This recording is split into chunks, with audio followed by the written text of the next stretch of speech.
Live event from PHLV Radio.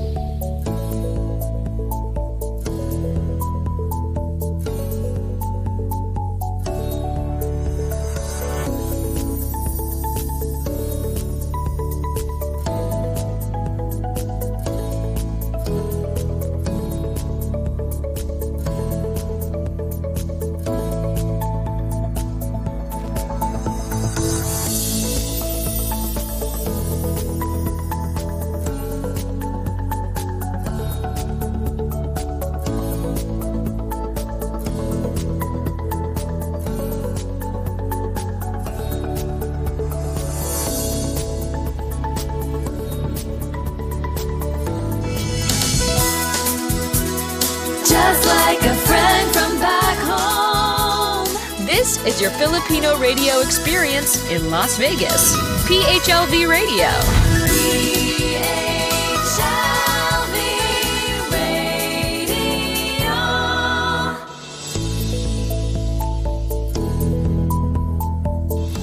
The Filipino American Cancer Care now brings you On the Air with FACC, tributes and support to those impacted by cancer. On the Air with FACC, the Filipino American Cancer Care on PHLV Radio.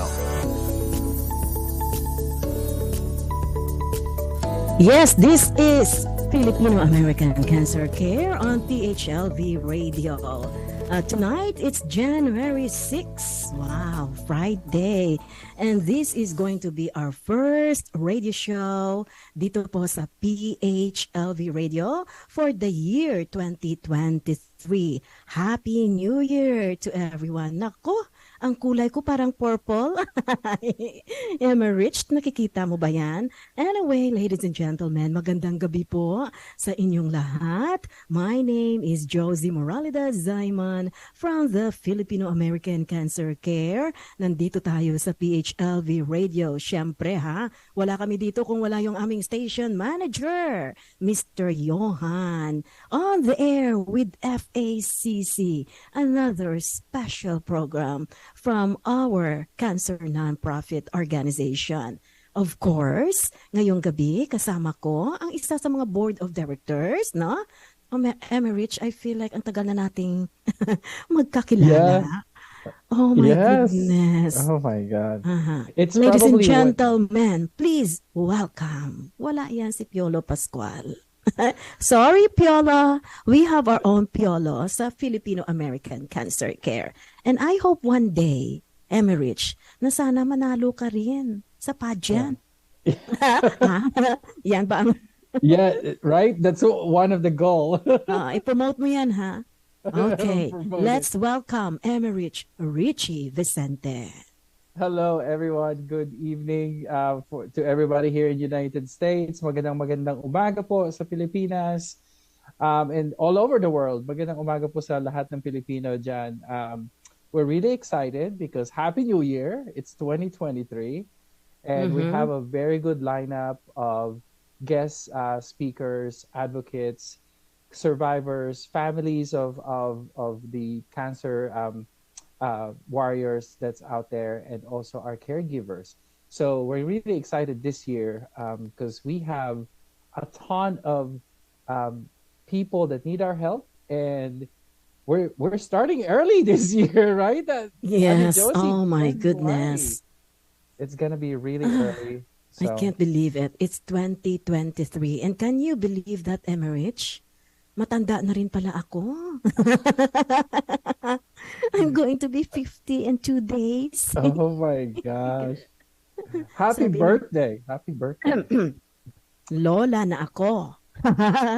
Pero wala akong apo.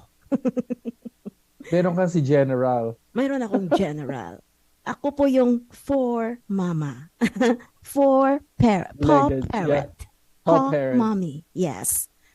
By the way, we would like to take this opportunity to invite our followers, volunteers, donors, supporters. Sino pa, Emerich? Oh, all of our board of directors who's out there, and also the supporters of everyone, the family members. We're we're really excited because we have an upcoming fashion show for a cause at the in New York at the embassy in New York. So really excited on that right after the New York Fashion Week. Yes, and that is going to be on Friday, February 17, 2022. Someone is asking me from New York City, meron bang pagkain or dinner sa event ng Filipino American Cancer Care sa Kalayaan Hall at the Philippine Consulate General's Office? And I said, of course, meron po kaming pagkain. Not only that, Emeritia, I'll be bringing some of this pastry from the Philippines. Oh, So, that's right. we're going to That's serve right. you some dinner. Light dinner lang naman. But we Kaya want to nga. make sure na talagang inaalagaan namin kayo. And we would like to thank yung Philippine Nurses Association for, being there to support us. And of course, yung ating special guest ngayong gabi. Oh, yes. Thank Would you like so, to so much. introduce her, Emerich? Well, before I introduce her, just really quickly, ang featured designer po natin sa ating fashion show ay walang iba, no other than oh my gosh, right now, Miss Universe is on and he is so busy because he designed some of the costume for the Miss Universe candidates in different countries. So it's Carl Andrada. Kuya Carl is our designer. Yes. So from Carmelo Designs. And he is very, very talented and renowned. So meron siyang mga national costumes and he is also the FACC ambassador. And yung MC natin dito, ha? Again, nandyan ka, Emerich, Bella, Yes. and si US Navy Commander Jessica McNulty. Yeah. And it's going to be a lot of talents there as well. So it's really exciting. And of course, nandyan yung performance ng ating mga ambassadors. Oh, like yeah. Odessa kay Tata Habana.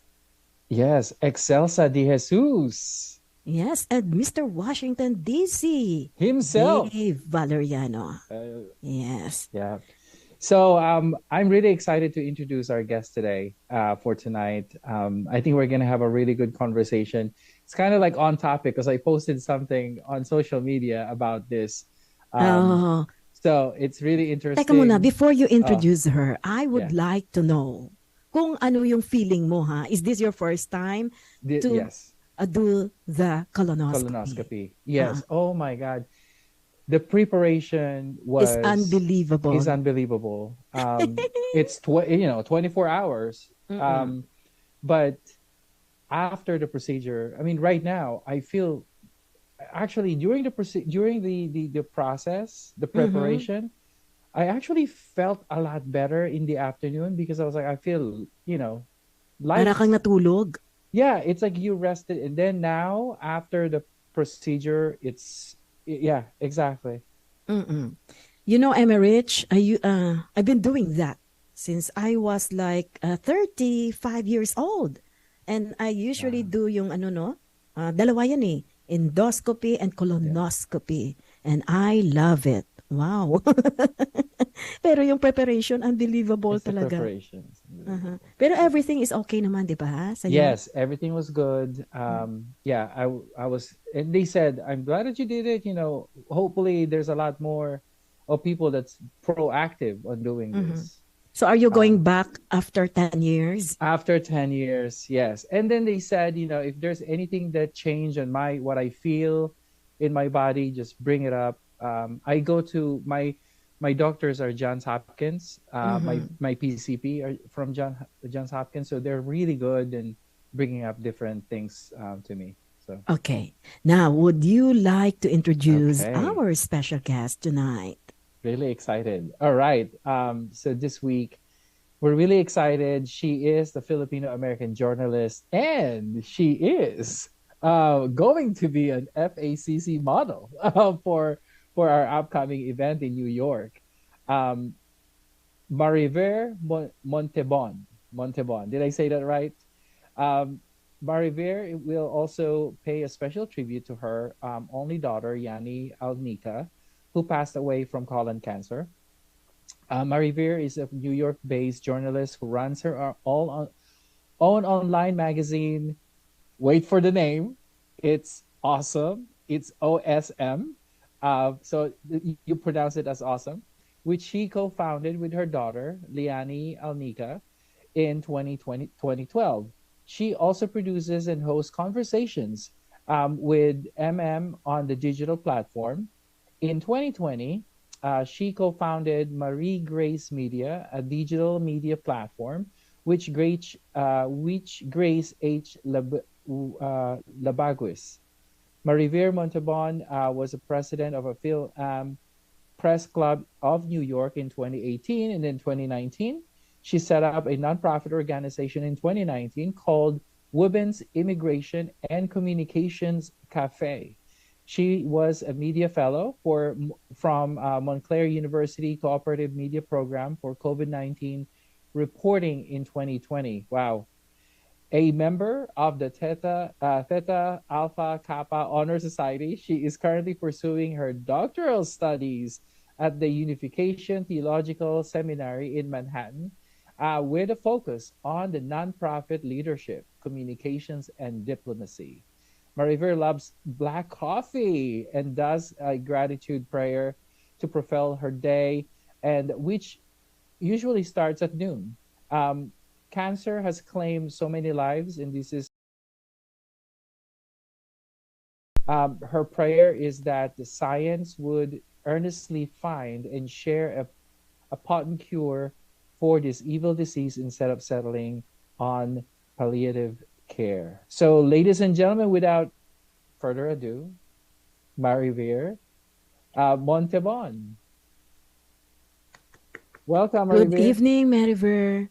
Hi, everyone. Good evening, Emmerich. Thank you for that lovely introduction. And hi, Josie. Happy birthday in advance. Happy New Year to you both. Yes, and Happy New Year sa'yo din. Mariver, do you mind yung phone mo? Gawin mo siyang parang ganito naka-landscape para Sure. para talagang buong screen makikita ka. Okay. Ayan. Let me turn my camera on again. Ayan, ang ganda-ganda. Oh, my goodness. And she is going to be one of the models ng ating Diyos ko, Lord. FACC, Walk for a Cause. Have you done this before? No, I have not. And you live in New York City. I live in New York City, and Josie gave me a shotgun invitation. And it was in public, and I couldn't say no. I was like, okay. Are you Thank you, excited? Josie. Yes. It's going to be fun, and I hope I'll be able to walk properly. And you know what? Yung pag-walk kasi sa FACC na fashion show, it's not just walking on the runway. It's going to be meaningful and inspiring because you are going to pay tribute sa, nag-iisa mong anak na si Yani Alnica. Okay, now Emmerich, you have the floor. Yeah, no, I really thank you for agreeing to be our guest today. So I just wanted to, for the benefit of our audience and our listeners, if you can give us a little bit of a background of yourself, about you, where did you live in the Philippines, or how, those kind of things in your family. Okay, background. I was born in Cebu City, and I have always been a journalist ever since college, which was at the University of San Carlos, USC. It's a Catholic university. And I finished psychology, and I moved into the US permanently in 2007. And shortly after 1.5 years, my daughter joined me. So we were together here in New York for the past 12 years until she passed away. And this was in 2019. So here in the US, I've been working as a journalist as well. And at one point, I worked in an immigration law office there in Washington, D.C., in fact. And then after 6 or 7 years, and at the immigration law office, I was doing paralegal writing and also managing the communications program of that office. So it was a very good learning experience. I had so much takeaway from about immigration laws and all that. So I appreciated that, despite hitches and problems organizationally. So, but all those were all right compared to my learning experience. Yeah. Mariver, why yeah. journalism? Why not being a psychologist or a paralegal? That's right. Actually, Josie, I finished psychology at USC, but I did try to be a psychologist. I set up a counseling office, but then I was very young. I just graduated, or about a few years after graduation, I set it up. And then I think it wasn't time for me to be a counselor because I was only in my early 20s. And so the clients would look at me and like, ang bata-bata nito. Bakit naman to magbibigay ng advice and all that? So at that young age, I was napaso in that context. So I said, I think I'd better really just pursue my journalism. So actually in college, I was already a campus journalist. And professionally after college, I said, I will pursue journalism. And so since then, I didn't turn back anymore. I've always been writing. In Cebu, I was with the Freeman newspaper. The Freeman is the oldest local community newspaper in the Philippines. And now it is being owned by Philippine Star. But it was from that experience that I fully developed my professionalism in the media. Also, I wrote for Inquirer. I wrote for other magazines, other newspapers as a stringer, and I did a talk show on women at the Cebu Catholic Television Network. That was also a long stint, Josie, and I was the bureau chief for Women's Feature Service, which is a national news bureau of women about covering women's issues, which had a good standing, good relationship with the United Nations and the nonprofit organizations on women. So that's why my transformation or my development as a journalist evolved when I became really more informed, and I understood better the issues on women. So that for me was a coming full circle as a journalist when we articulate the supposedly voiceless women in a few years ago, and now it's not. Women are taking lead. Yeah. But Mariver, I always say now, alam mo, I've been a journalist since I was 20 years old. And kung wala kang passion and you don't have that determination, sabi ko nga, nobody gets rich by being a journalist. Right. Do you believe that, Mariver? Monetarily, we don't get rich. Unless, of course, you're in the media here, which are the big corporate media, the MSNBC, the FACC, they are all paid well. But ordinarily, but they are to me, they're the exception to the rule, because local media, ethnic media in the US are struggling. Yes, struggling, striving, and we have our market, but it doesn't put food on the table. I don't rely on my media practice to pay for my rent. So that's true. Monetarily, it doesn't pay well, but psychologically, for me, that is where I derive my inspiration, and my sense of purpose. So that is a huge income for me, psychological income. That's right. That I do not want to ever relinquish, because it's the whole of me. It's most of me, my media work, because it's like also our principle of being truthful, being honest, being authentic is also reflected in this kind of work that I am doing, Josie. And I'm a rich, just to tell you, and Mariver, when I came here in the United States, I came here with a journalist visa. Oh, you did. Nice. Now, alam mo ba kung anong ginawa ko para makasurvive? Nagtrabaho ako na housekeeper, babysitter, gardener. And you know what? I learned something in America na there is always dignity and labor. Right. Yeah. And I'm so proud kasi nga kawawa talaga ang mga journalists, lalong-lalo na doon sa Pilipinas. Yeah. Yes. Yeah. Very, very poverty rate ang sweldo.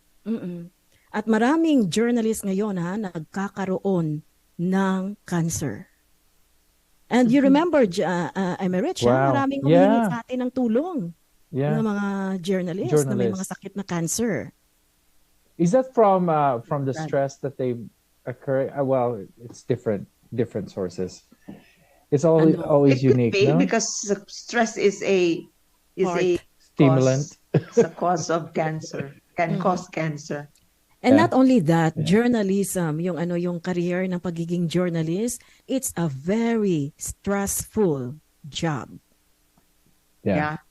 Naranasan mo Always ba on the yung go. Mariver, na sumusulat ka minsan, wala ka nang maisip na isip? Yes, of course. You have a writer's Nagkakaroon ka block. ng mental block, di ba? block. Right. Yes, it happens. And what I do is I stop and do some house chores or call a friend or something, and then go back to it.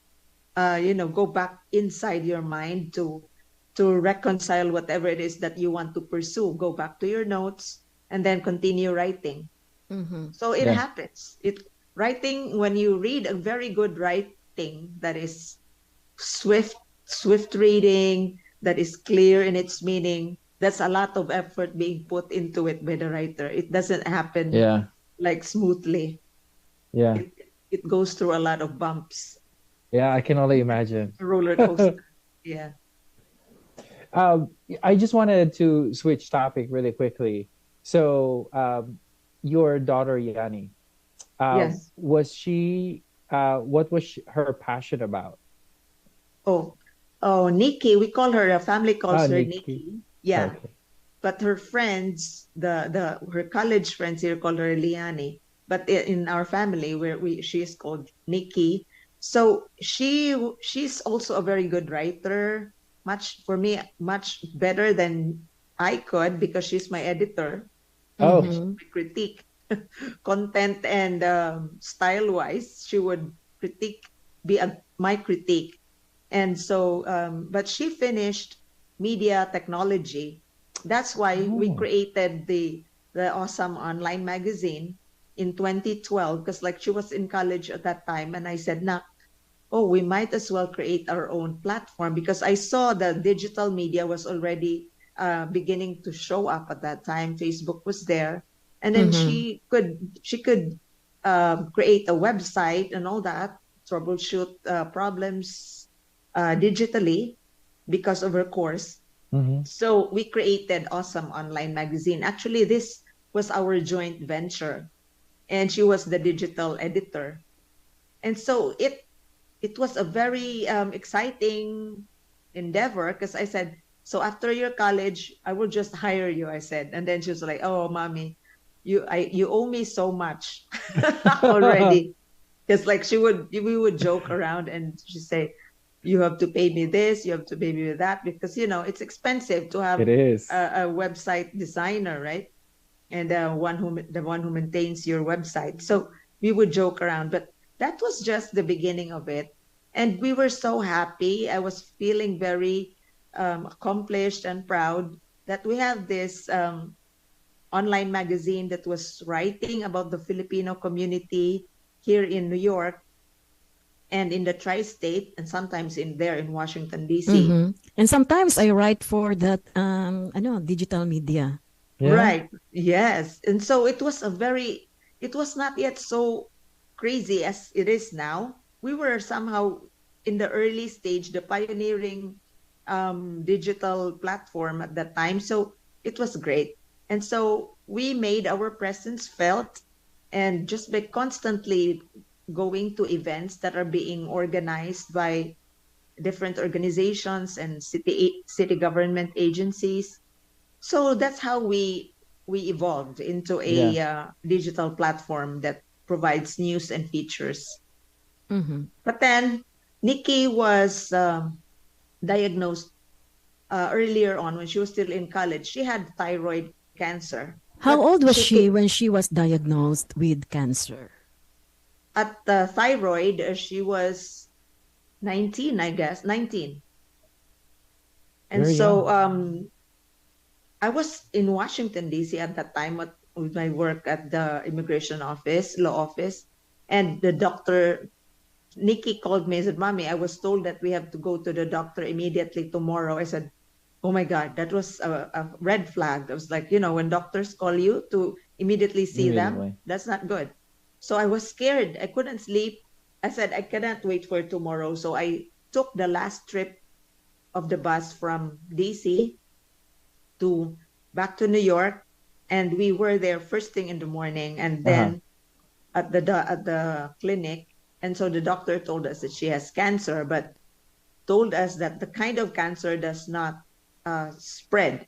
It's called papillary cancer of the thyroid, something like that.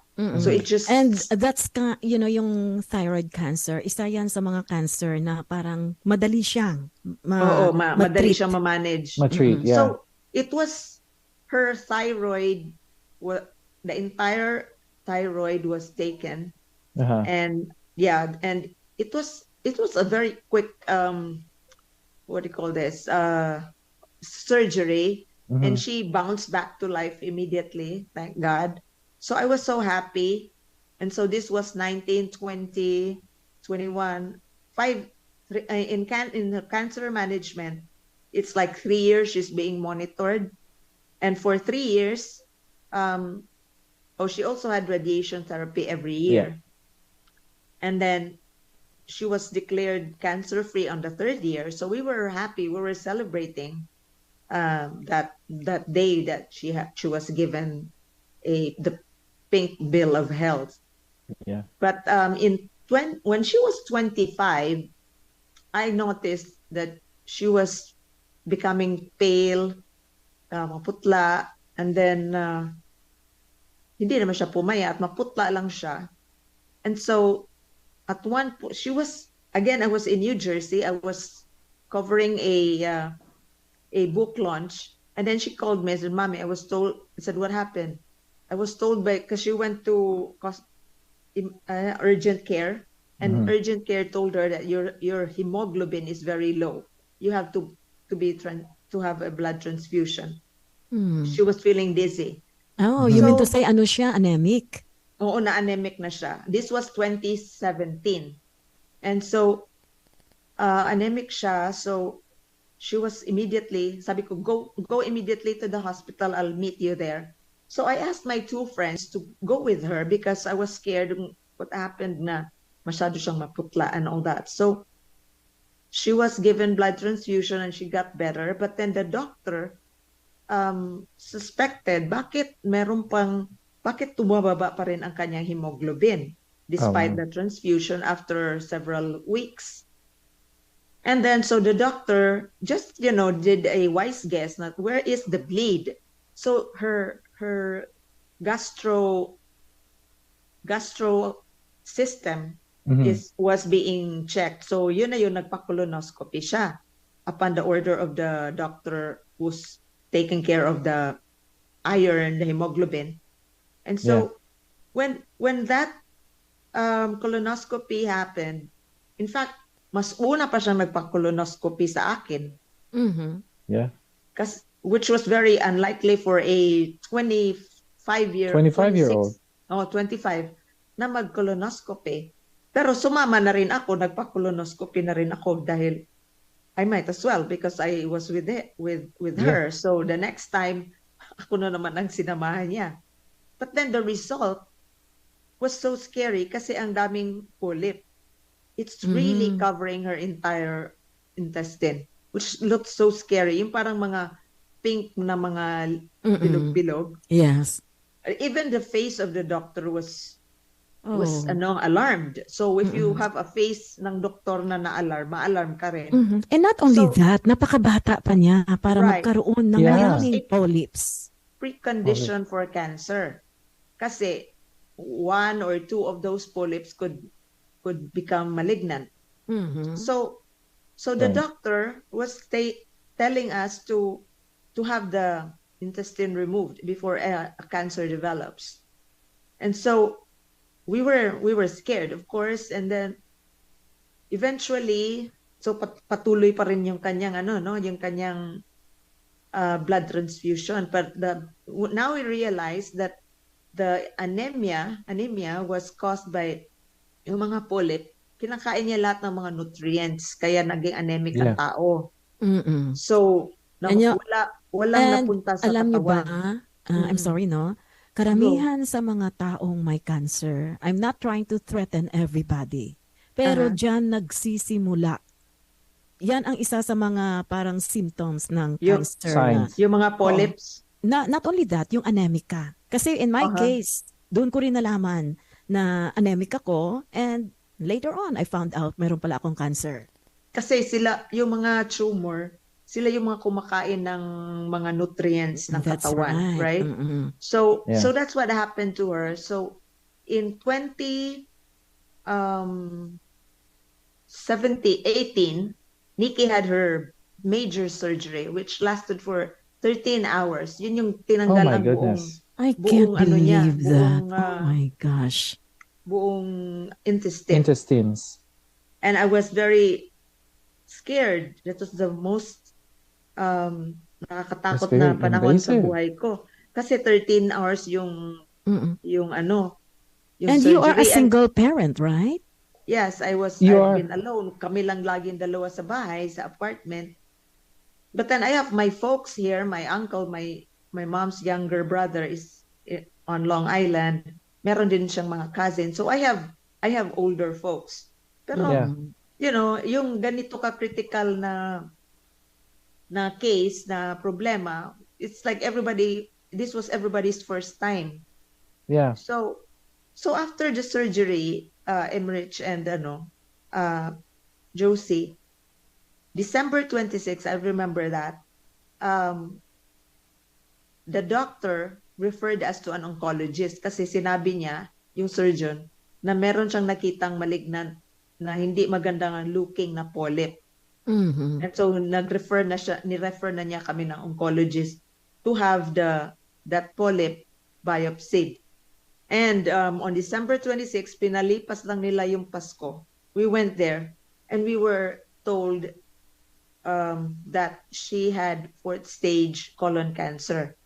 And then ang metastasis pa nasa stomach lining. Forgot the name of the stomach lining, which was a very tough case to manage kasi nasa lining ng hindi siya ma-under ng surgery kasi stomach lining siya. There's a word for that, stomach lining, but I forgot the specific word. So yun na yun. Bagsak na yung mundo ko when I heard that. My goodness. How did you comfort her? Kasi nakikita ko sa mga posting mo na actually para kang yung wala akong mga nakikitang emotion. I tried not to be emotional because when I saw Nikki, when we heard that when the doctor said na 4th stage cancer na siya, and then it's hard, and then I was having an argument with the doctor when I said, why are you saying it's palliative care? It means there is no cure to this. And sasabihin pa ni doc sa akin na what is your job? Why do you know palliative? Bakit daw alam ko ang meaning ng palliative? sabi ko, teka lang muna, kami mag-argue muna sa akong trabaho ko na bakit ko alam ang palliative care. Right. Yung parang ganon. It's like, that's, I was in denial, I was angry, and I was shielding Nikki, who parang at the time on her seat, parang nang ano siya, nang hina. And then yung gustong maiyak and na-shock and gustong, yung parang baby na mahibi. Mahibi, gumaganyan. So I was, it was a mix of emotions. And so, yun na yun. And then afterwards, Umiyak ka ba? hindi ako makaiyak, Josie, hindi ako iyakin na tao eh. In fact, I fight more when I see something that's something like this, na problematic and all that. I pursue by asking further questions. Yeah. Kasi, yun, iba kasi ang dating ng doktor eh. I was like more challenged when she said, why are you asking about palliative? Anong trabaho mo? That was something that distracted me from the essence of the message. Na she had something, my daughter had something very critical. Anyway, so when we left the doctor, kasi tinur na immediately she will have chemo. And he said, teka lang muna, hindi muna mag-chemo because she just had her surgery. And she's just like, ang laki kaya ng ang tawag niya, ng wound na yon, and then mag-chemo pa. And so, I said, let's hold this for a bit and we'll ask for a second opinion. And so what, after that, Josie, nung nasa labas na kami waiting for Uber, I told her, do not succumb into what the doctor said, that this is like an end game. Kasi that was the message given to us eh. Palliative care, and then ganyan-ganyan, 2 years ang kind of treatment and all that. So I said, let's go for another opinion, which we did. Umiyak din ba siya? Hindi rin makaiyak si Nikki at that time, Josie. Oh my gosh. And the funny thing about it was, galing kami sa Presbyterian Queens, which is on Flushing. We went straight to the birthday party of my auntie, so it was a good distraction. But then, of course, along the conversation, our get-together sa family, kamusta na ang visit niyo sa doctor? Doon na yun. Yun na yung, in the party, we had a sad news na yun ang kanyang prognosis. So from that on, fighting mode na ako, nanay mode na ako. I didn't show Nikki I would cry. I would cry alone sa banyo or sa naghugas ng pinggan, but I don't show it to her because I didn't want her to see me cry and it would weaken her. Yun ang mind ko eh. It would weaken her not to fight. So talagang I was holding on to my faith and to my every strength, kasi we don't give up for our child eh. We never give up for our child kahit may sakit, anong sakit, kahit may mali man siya. We have hope. We give them the energy to be better. So yun ang mind ko. So I was on a fighting mode down to the last minute of our journey in this cancer problem. So did Nikki went through the chemo? Oh yeah, she did. Or she did. We were buying time. How long was that? The doctor, yung second doctor na pinuntahan namin, na yun ang chinus namin na mag-manage sa kanya in Mount Sinai. Her six rounds of chemo, and then but still gave her a prognosis of 50-50. So ano pa rin, tagilid pa rin kasi ang tingin nila sa cancer niya very aggressive. So she finished 4 of 6. And on the second chemotherapy, nagkaroon siya ng infection sa blood. So that really added to her, masyado siyang pumayat since then. Kasi na-stop yung chemo and the antibiotics infusion was so so horrible na yung na mapupunta sa bahay na basta na ina-infuse yung antibiotic na scary looking yung mukha niya, parang time bomb ang, ang lalagyan ng ano ng medicine, and then nandun sa intravenous. And so wala ayaw na niya kumain, nawala yung appetite niya because of that intensity of the antibiotic. She lost her appetite, therefore she lost so much weight. And then, siyempre, umarte masyado yung cancer. But still, she pushed through third and fourth chemo. And then, weak na talaga. How did you comfort her during those times na nakikita mo yung suffering niya, even with all those treatments? Oh my God. Yun ang sakal ng dibdib ko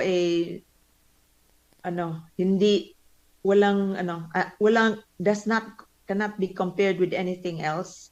Kasi there was one point, Josie, na sabi ni Nikki to me na, "Mommy, I don't want to die." And she was crying. And then, "I don't want to leave you, Mommy." She told me that. And then, sabi ko, I had to cap her face. Sabi ko, "You know what? You're not going to die. We will fight this together." Mga ganun lang. What can I say? What can I do? But really give her that kind of strength as much as I can. Was she afraid to die? Oh yeah. First of all, she was angry that she had that disease. She didn't say she was afraid. She was angry. And she felt sorry for herself. Kasi yung mga kaibigan niya, summertime, ayun, nasa social media, nasa beach, having a good time, and there we were, struggling and, struggling against the infection that she had from being weak because of the chemo and all that. So, masakit sa kanya, and there were a lot of times na she would cry, and then mainit ulo na nagagalit dahil. So ayan, I absorbed everything, Josie, and at that time, 1 year and approximately, we were struggling since the surgery. 1 year and 2 months. Wala akong tulog. Always lang 4 na oras ang tulog ko. I would feel like lightheaded na ako kasi kulang sa tulog. Tapos emotionally, takot. And yet, it's so hard na ikaw ang caregiver, ikaw ang nanay. You are scared, but you have to be strong. It's a lot of energy to do, but kakayanin mo pala para sa anak mo eh. So I did my best, and the one effort to not show her that I cry was a major effort na in itself. Tsaka tingnan mo, it's 3 years since she passed away. I still cry, and the trauma is still with me. I live with it. So do you still feel the pain? Oh, definitely. As we speak now, I said, like, when you told me na pag-usapan pala natin si Nikki, I said, I will be remembering the painful days again. So it doesn't How go away. would you describe the pain? Para siyang Josie, para siyang kung meron kang mood na talagang binuhusan ng 5 litrong alcohol, ganon ka physically kasakit. As in mahapdi siya. And it's weird because we as parents want our child to be safe and not to cry, na sinasilence natin yan sila pag umiiyak o pag nagugutom binibigyan ng food.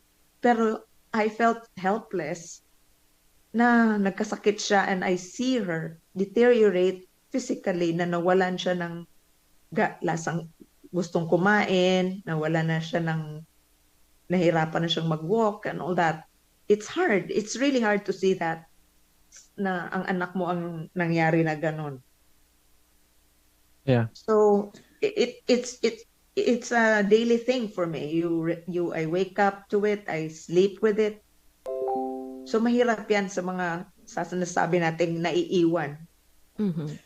Do you did you or are you seeing any therapist at this moment for you? No, Or I um was told to see a therapist, Emrich, pero no, pandemic kasi yun. yeah, Nikki transitioned on November 17, 2019. And this pandemic started March. I mean, yeah, March. we had a lockdown in March the following year, 2020. But there was already this problem na hindi lang natin alam na COVID na pala yun. Yeah, December, nandyan na pala yun. December, January sa January. Asia. Yeah. So I thought na yung lockdown and everybody were at home, isolated. It helped me parang feel na life isn't so bad after all kasi hindi lang ako ang na sad, hindi lang ako ang na worried kundi yung buong mundo. So I took that as an excuse not to see a therapist. Yeah. Yeah. But opening up and sharing your experience, no? Lalong-lalo na dito sa Filipino American Cancer Care, where we are going, this is like a support group. And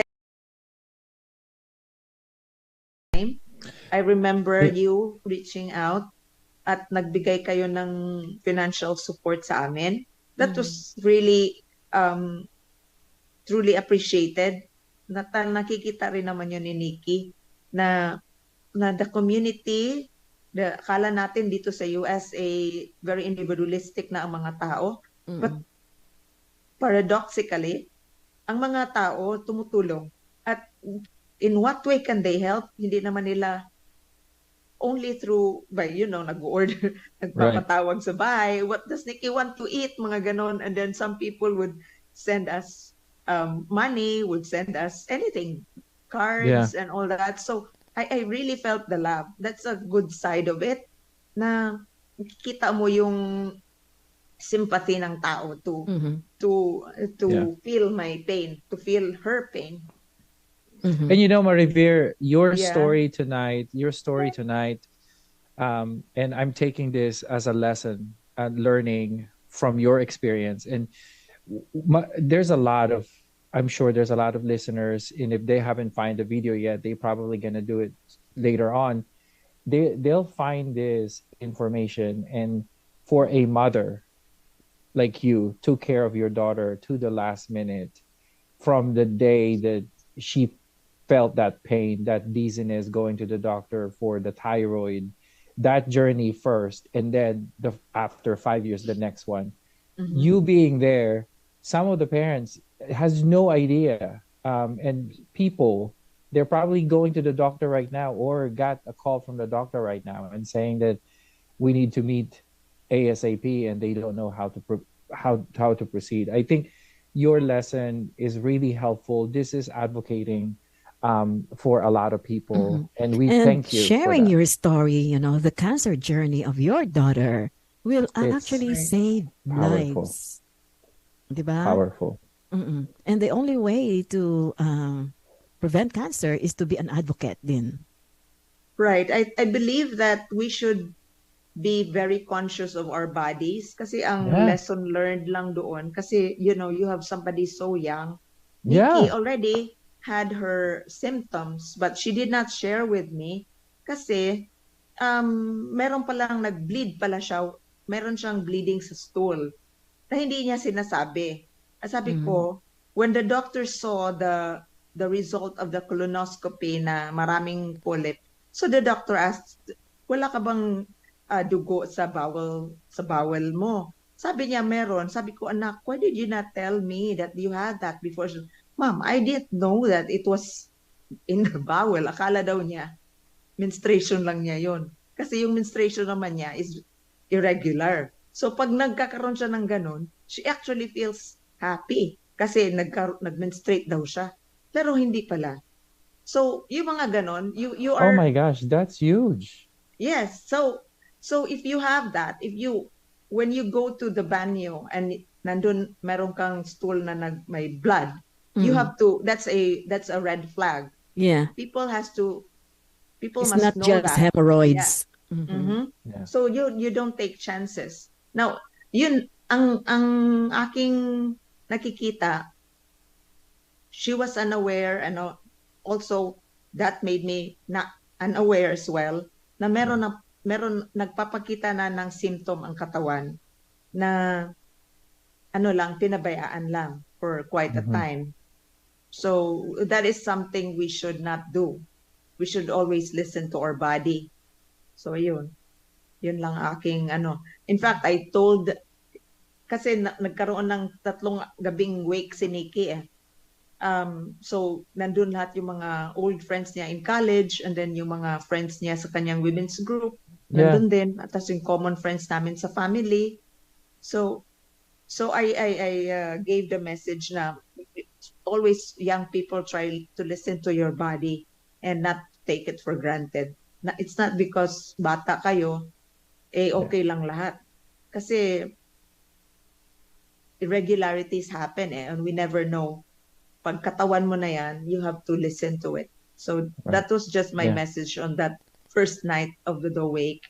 And it's a great message. I'm hoping that those kids listen, or those people listen. They're not kids anymore. So, do you have a family history of cancer? I was going to ask that. Family? Wala eh. That's the thing. That's why we were so, like, it was weird because we never had any colon cancer case in my family, or even my late husband's. In fact, the FAP, the familial adenomatous polyposis, the polyps that were, blanketing her intestines, this was a rare case. And we did a genetic study, nagpa-genetic study ako, and then si Nikki din, and there was none. It was, so, but then on her father's side, wala na kasi yung tatay niya. Her father passed away when she was 14. So, hindi na rin namin matrace talagang sa blood. But none that I know of. So all the oncologists would tell us na yung case niya is so rare, a kind of cancer. Rare and... you think it's environmental? I think so. Well, the doctors say it is yung talagang lang talaga within her body lang talaga siya nag-create. So, ganun yun. But environmental in the sense na perhaps she may have ingested something toxic when she was small, and then na-affected yung kanyang intestine. I have no idea. Or, kasi ganun lang yun, di ba? Kung ano yung ingestion mo, toxicity, tubig, or food. Right. But the doctors ruled out that thing. Kasi, ano bang kinakain ng anak ko, yung mga usual thing, mga noodles, everybody eats that, and then sabi nga namin, anak, masyado ka kasi kumakain ng mga instant noodles, baka I don't think so. Alam mo kung bakit? Sa Korea at Japan, ang dami nilang kinakain na ramen. Oo, hindi nga eh. Sabi niya, Mommy, all my friends eat this and I'm the only one having this. So, ruled out na yan. So, it's not the diet. It's really more on the, gosh, I forgot all those terms na yung nagka-create lang in your body. It's just created by your body. So doon lang siya talaga. Yeah. We have 5 minutes on our radio show. I have one last question, Emerich and Oliver, if you don't mind. Sa mga nangyari sa anak mo, no? Sa buhay mo bilang isang Filipino American. Alam mo yung buhay natin dito sa Amerika, hindi rin naman madali, 'di ba? We all have a story to tell. Now, in your case, at sa nangyari kay Yani, I'm sure, okay na rin siya. And I'm sure na gusto ka rin niyang makita na masaya. What has cancer taught you? Cancer, when she had it, taught me to be strong. I was angry at it, and looking at it externally, I was very suspicious. How come it has existed and there is nothing significant, no significant strides have been done, particularly colon cancer. Kasi I was talking to my aunt na the same medicine lang ang ginagamit nila sa colon cancer. Walang improvement. So I said, why is that? And then, ang dami ng mga sakit sa mundo. So meron pang pandemic, meron pa tong COVID, patong-patong na. So I think externally, our world is so dirty, toxic, kaya nagkakaroon ng cancer ang mga lahat ng edad, na whether young or old. Kasi it reflects on the toxicity of our environment na hindi na maintindihan ng medical field kung paano i-cope ang mga subsequent impact sa health, ang ating pollution, ang ating kind of food that we eat, the fabrication of food and all that. So hindi na maintindihan. So yun lang akin externally. And I'm angry with that. And in fact, if I were to be very forward-looking about it, my advocacy to be healthy is to really go back to being a cultivator of organic food that's really healthy and good for the body, and hindi nagkakaroon tayo ng mga side effects kung ano ng mga kinakain natin. Halimbawa, right now, diabetes, its magnitude is so high, wala siyang solution kundi dialysis or whatever. But it's a lifestyle change. You need to eat healthy foods. You need to educate yourself to be healthy. So yun ang challenge. Yun ang pinaka right in my heart and in my stomach ang learning ko sa nangyari sa anak ko. So so yan ang aking sa cancer. And also, of course, it's being induced by stress, because the kind of stress we have in this modern day society is very mataas. Worry tayo, baka mawalan tayo ng trabaho, baka maubos na yung mga sweldo natin, kulang-kulang. So the stress is there. So I think it has to have a holistic approach. And the being healthy has to be holistic, mentally, physically, and environmentally. Yun ang aking Josie. And I make it a must for myself to be happy, kasi kailangan natin mag-induce ng attitude na happy ka and grateful eh. That's right. Otherwise, positive. Masyado kang mag-analyze sa mundo. Talagang magulo ang mundo. At alam mo yung trabaho ng yung pagiging journalist, parati mong ina-analyze lahat ng sitwasyon. Yan pa. Exactly. Like, na binigyan ka na ng napaka-negative na news, tinatanong mo pa kung ano yung mga nagiging journalist ka pa rin. Yeah. Right? Yeah. So, yeah. Anyway, thank you so much, Mariver, on behalf of the Filipino American Cancer Care, for sharing your time and story dito sa amin. Alam mo, Emerich, hindi madali ito para sa kanya. I know. She did it tonight. Yeah, by you the did way, it. Emerich and Josie, ito palang aking sinusuot kay Nikki ito. Oh, that's good. I'm wearing her. That's beautiful. I'm wearing her hoodie. That's beautiful. Yeah. So that's beautiful. I cannot wait to meet you in person and to give you a big hug in New York when I see you.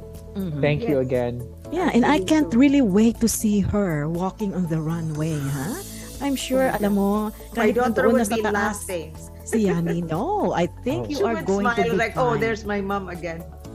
What do we always say? She will be walking with you. Yes. You should invite your friends, your families para makita nila, because you are doing this not for yourself but also for your daughter as sa iba pang mga cancer warriors and survivors. Shock yung mga taga-media, sabihin ko pumunta kayo doon kasi magpa-fashion show ako. Yeah, why not? Kasali ako doon. Gusto pa nga ni Carl na magsuot siya ng ng national costume, Emerich. Oh my God. Pero ang gusto niya, Filipiniana. They have, there's one. There's a couple of them that Filipiniana one. Anyway, thank you so much again, Emerich. Thank you again, Josie and Mariver. Yeah. Thank you so much to PHLV Radio. Johan, medyo nag-overtime kami ha ng 1 minuto.